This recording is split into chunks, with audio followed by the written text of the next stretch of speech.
The tropical forests of the river basins of South America are one of, if not the Earth's most biodiverse environments. It only makes sense then that it be the home to some of the more bizarre creatures of our planet. Here, in the riparian woods of the Amazon River Basin, we search for a bird with very peculiar features, inside and out.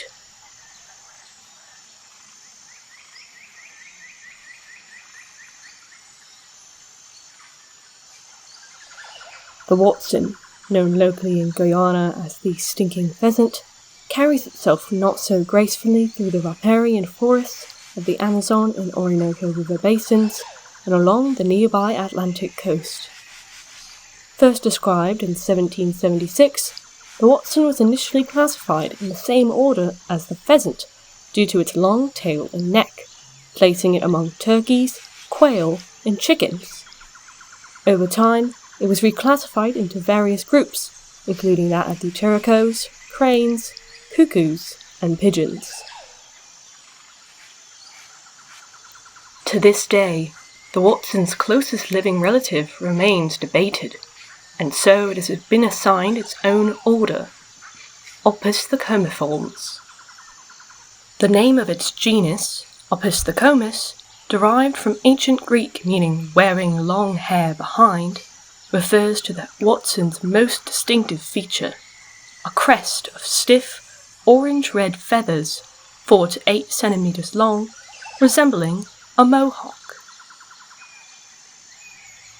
With its striking blue face, bright red eyes, and bold plumage of chestnut, buff, and olive, the hoatzin is quite the fashion icon.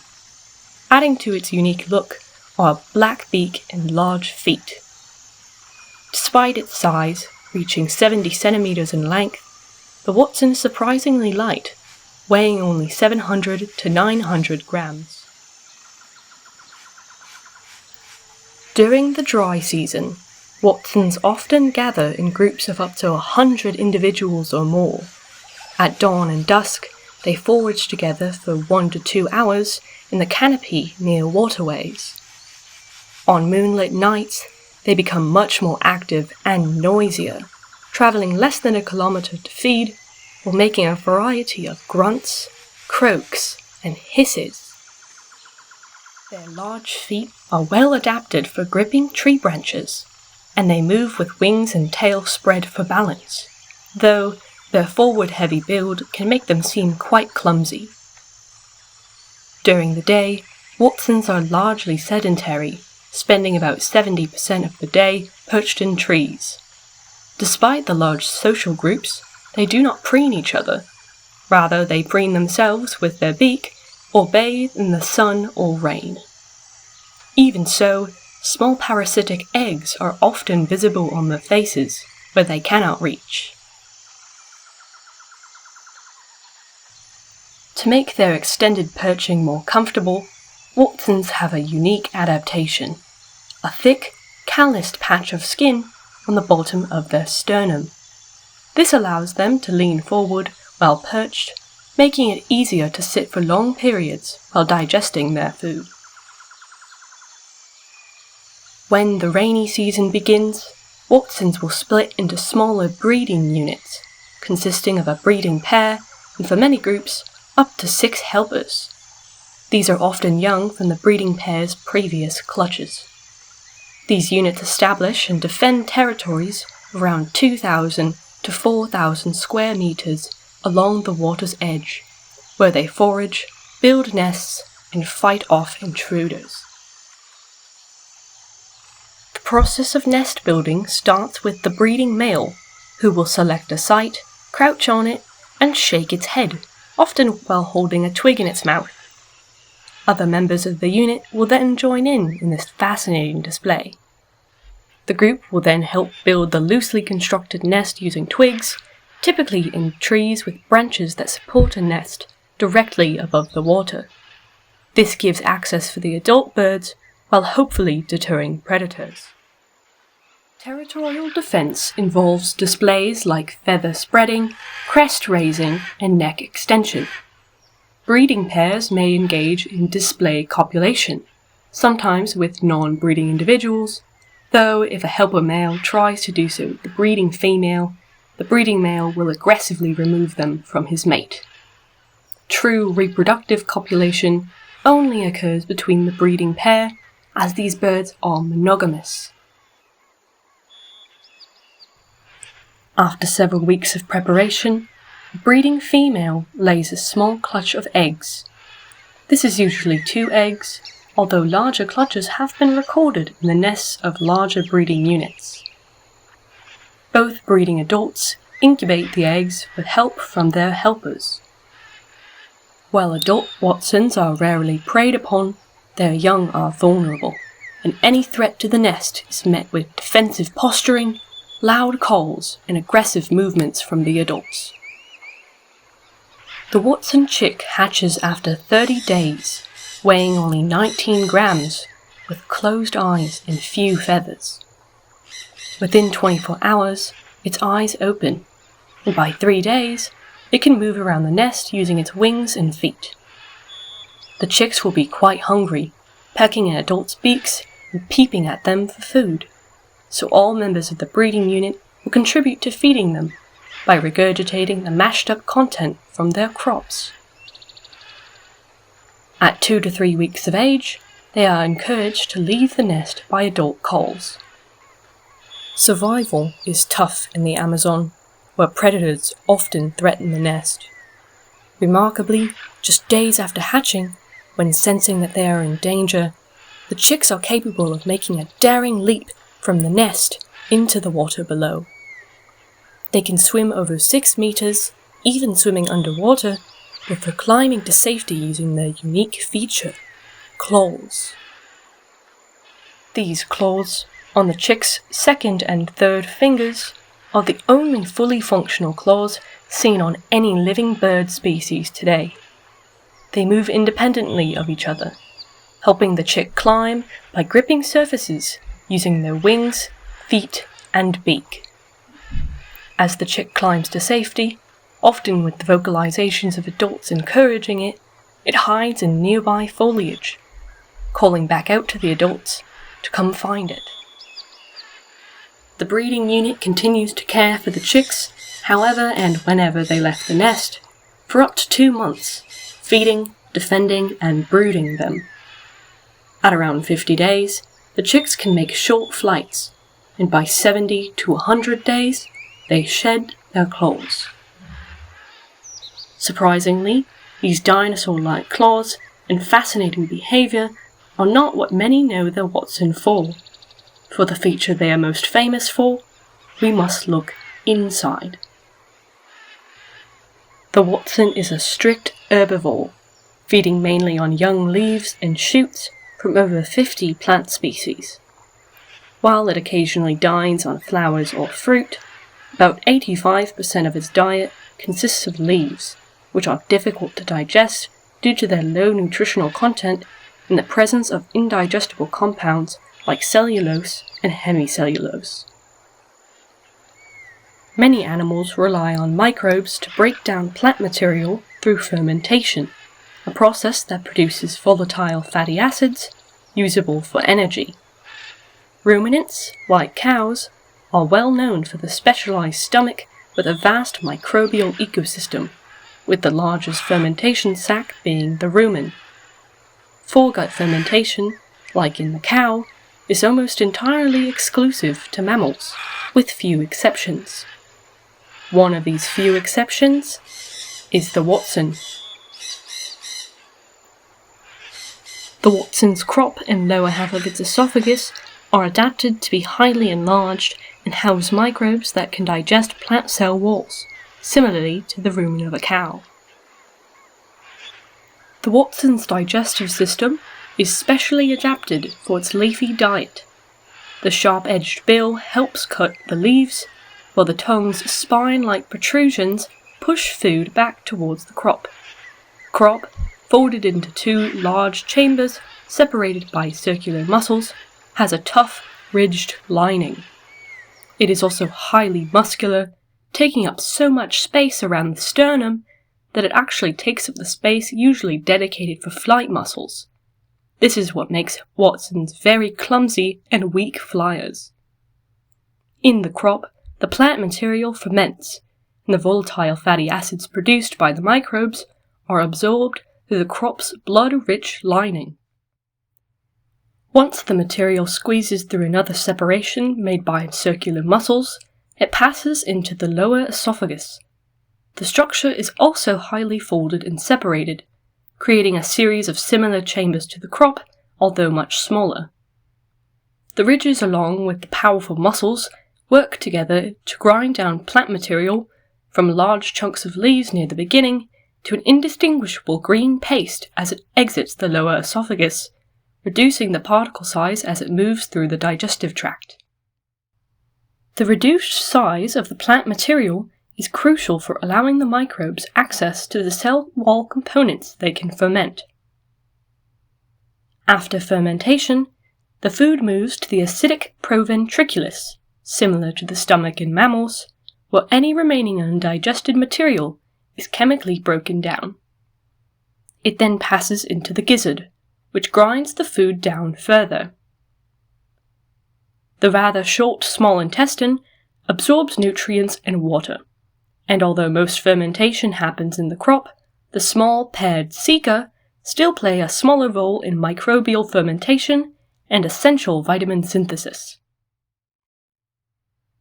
This intricate and complex system gives the Hoatzin the capability to digest plant material into usable energy on a similar level to a ruminant, far beyond what any other bird has shown to be capable of. This ability gives the Hoatzin a large advantage in the forested environment. Leaves are incredibly abundant and readily available, but the nutrients are hard to access without specialized anatomy. The Hoatzin can spend almost all of its time with its crop filled up, letting the microbes do the work of fermenting the material while they sit perched amongst the trees. To further improve digestion, the Hoatzin selectively feeds on young leaves and shoots, which are higher in water, nitrogen, and hemicellulose, the cell wall component that their microbiome is particularly efficient at breaking down. While plants protect new growth with toxins like tannins and phenols, unfortunately for them, the same microbes that digest the leaves are also skilled at neutralizing these harmful compounds. The plants that the Hoatzin consumes includes a wide variety of species, many of which belong to the legume family.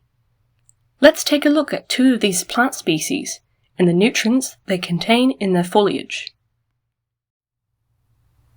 The Salmonea samon, commonly known as the rain tree, is a common food source for Hoatzins in regions like Venezuela. Its fresh leaves contain 62.5% moisture, 9.5% protein, 11% fiber, which includes cellulose and hemicellulose, 2% fat, and 2% ash. Based on these values, the digestible carbohydrate content is estimated to be 13%, though this value should be treated with caution due to potential error in calculations. For metabolizable energy, the leaves provide 898.1 kilocalories per kilogram of fresh leaves, specifically for ruminants, which is likely the best estimate for the Hoatzin due to its ruminant-like digestive system. In comparison, the Combretum aculatum, native to Africa but of the same genus of several plants commonly consumed by the Hoatzin, contains 52% moisture, 6.5% protein, 11.5% fiber, 1.5% fat, and 5% ash in its fresh leaves. Its calculated digestible carbohydrate content is about 23%, with a metabolizable energy value for ruminants of 1061.8 kilocalories per kilogram, which we again will assume is a reasonable estimate for the Hoatzin. The high moisture content of these two plants allow the Hoatzin to avoid drinking water during the wet season, as it gets most of its hydration from its food. However, in the dry season, Hoatzins consume more flowers and buds, as the young leaves and shoots that they prefer are not growing, and with an overall lower moisture content, they are more likely to be seen drinking water directly. Hoatzins will also generally feed more from different trees based on season, more often consuming the parts of some plants, including the Combretum species and Salmonea salmon, during the wet season when they have plenty of fresh growth, although they very likely still consume material from these plants during the dry season. Although leaves are low in overall nutritional value and difficult to digest, they provide a balanced mix of essential nutrients. Indeed, no research was found indicating that the hoatzin cannot meet their nutritional and energy needs from their natural diet, as it provides the nutrients from the leaves themselves and is aided by the vitamins and fatty acids produced by the gut microbes. Now, let's take a closer look at the energy needs of the hoatzin, estimating energy costs for various life stages. An adult hoatzin, weighing about 800 grams, has an estimated basal metabolic rate, or BMR, of 62.4 kilocalories per day. However, due to its low energy diet and sedentary lifestyle, the hoatzin's actual BMR is reported to be only about 55% of the expected value. This does not include energy required for thermoregulation or activity like foraging. To estimate this, we can use data from the rufous-tailed plant cutter, a similarly herbivorous bird from the Amazon. Although this bird, a passerine species, differs much from the hoatzin, a non-passerine, their daily energy expenditure, or DEE, of 1.5 times BMR is likely similar due to the commonalities in their lifestyles. This gives an estimated DEE for the adult hoatzin of 51.5 kilocalories per day. Now, combining this with the metabolizable energy values for the two plant species we previously discussed, we can see how much a hoatzin needs to eat. For the Salmonea salmon, with a metabolizable energy value of 898.1 kilocalories per kilogram of fresh leaves, a hoatzin would need to consume 38.2 grams per day to meet its BMR, and 57.3 grams to meet its DEE. Though this may seem small, 57.3 grams represents roughly 7% of the hoatzin's entire body mass and needs to be stored for extended periods of time. For Combretum aculatum, which has a higher metabolizable energy value of 1061.8 kilocalories per kilogram of fresh leaves, the hoatzin would need 32.3 grams to meet its BMR and 48.5 grams for its DEE. These energy needs are even higher for young hoatzins and reproducing adults.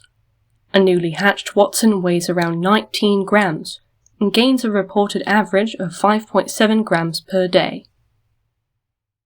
Using the same formulas as we did for the adult, the chick's BMR is around 4 kilocalories per day, and its DEE is 6 kilocalories per day, which excludes the energy needed for growth.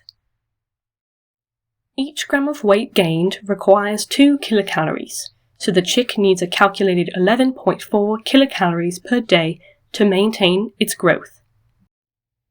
The chick receives the necessary energy through the regurgitation of the adult's partly digested crop content, which has the added benefit of providing the chick with the microbes essential for their own digestion. For a female hoatzin to reproduce, egg production adds further energy costs. Laying an egg costs about 34% of the adult's BMR, a value for the general egg-laying costs of passerines, which have a similar breeding biology to the hoatzin, which would mean an additional 11.7 kilocalories per day. This brings the total daily energy expenditure of a laying female hoatzin to 63.1 kilocalories per day. The hoatzin is a remarkable creature, with dinosaur-like chicks and ruminant-like digestion, well adapted to survive in the incredible South American forests. Fortunately, the hoatzin's conservation status is currently least concern, although the populations are still decreasing. As the forests around the Amazon and Orinoco river basins are torn down, their range becomes more and more limited. Due to their weak flight capabilities and sedentary lifestyle, Hoatzins struggle greatly to migrate to other locations when the vast forests are reduced to small, separated islands of trees. Even though the population seems to be alright for now, further reduction of their habitat may spell disaster. The remaining forests of the South American river basins need to be protected, and their incredibly diverse, unique and vital ecosystems must be conserved.